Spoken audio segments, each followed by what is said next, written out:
Hey everyone, in this video I'm going to show you how to apply supplier credit in QuickBooks step by step so you can manage your supplier refunds and credits like a pro. Let's get started and make sure you never miss a credit again.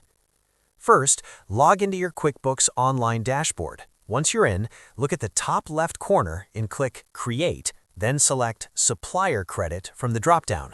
This is where all your supplier credits will start. Next, you'll need to select your supplier. Click the drop-down, and if your supplier is already listed, choose them. If not, click Add New to create one. Make sure to enter the supplier display name as it's required, denoted by the little asterisk. After that, click Save.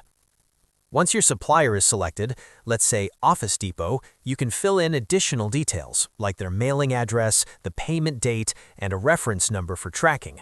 These extra details keep your records organized and professional.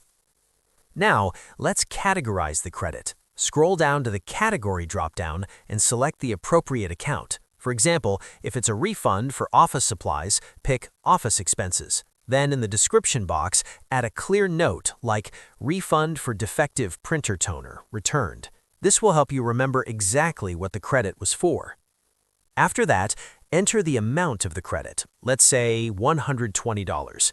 QuickBooks will automatically calculate the total. If you have multiple items or categories, you can add them here too.